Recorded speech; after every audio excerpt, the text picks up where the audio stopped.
power sharing.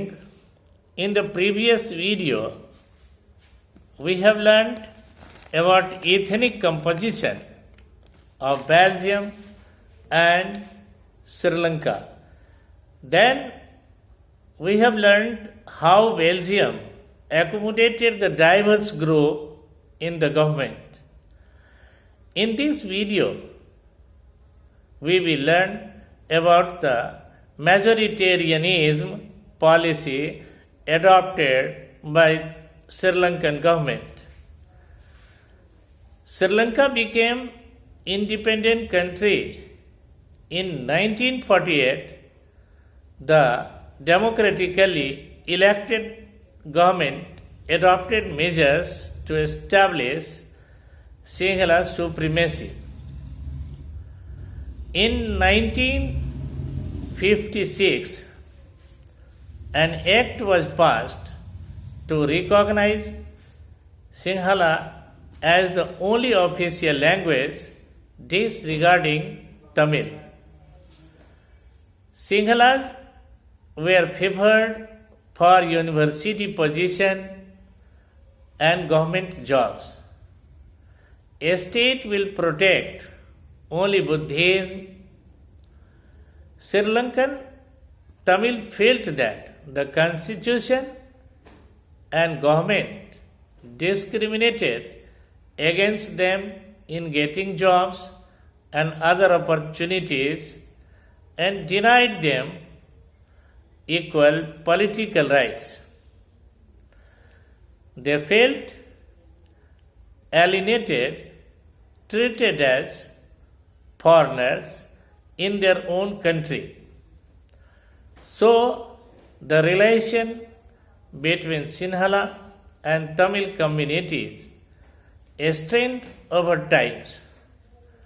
The Sri Lankan launched parties and struggle for the recognition of Tamil as an official language. They demanded opportunities in government jobs, university positions, and an independent state, Tamileelam. The gap between the two communities widened and led to the civil war.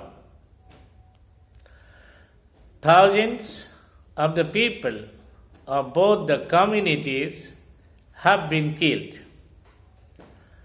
Many families were forced to leave the country, lost their livelihood, and terrible setback to the social, cultural, and economic life of the country. Let us see why power sharing is desirable.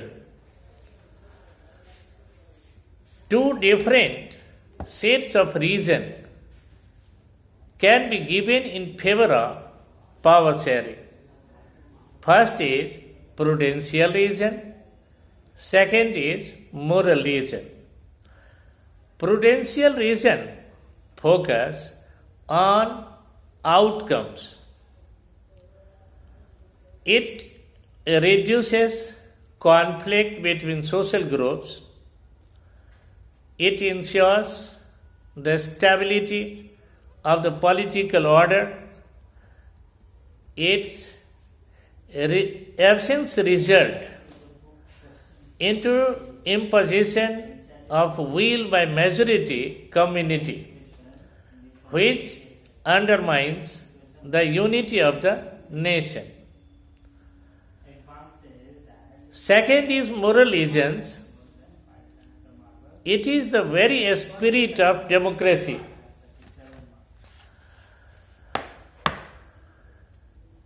A democratic rule involves sharing power with those affected by its exercise and to have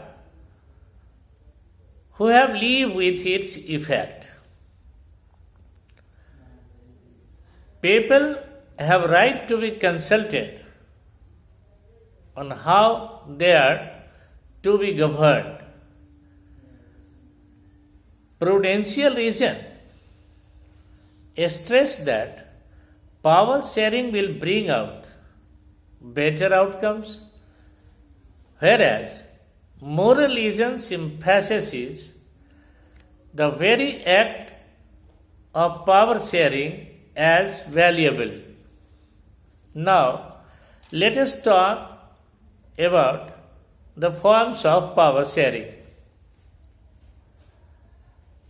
The basic principle of democracy is the people who are the source of all political power. Due respect is given to diverse groups and views that exist in society. Everyone has a voice in the shaping of public policies. In modern democracy, power is shared among different organs of the government, such as legislature, executives, and judiciary. They are placed at the same level to exercise different powers called horizontal distribution of powers. Each organ checks the others. This results balance of powers among various institutions. Ministers and government officials are responsible to the parliament or state assemblies for exercising powers. Next, in vertical distribution of powers involving higher and lower level of government, shared power between central, state, and local bodies.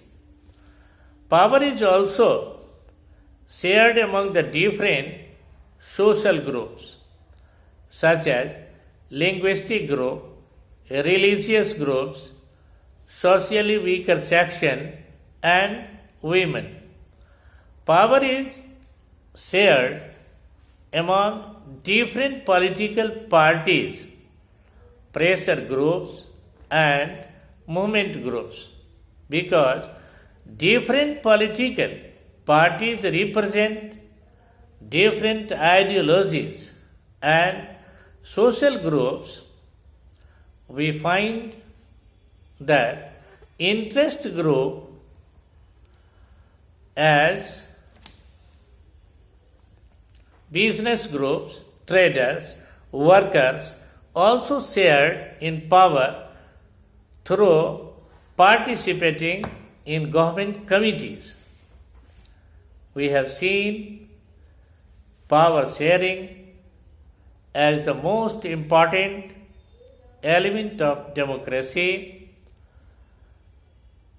and in the next video we will learn about federalism. Thanks.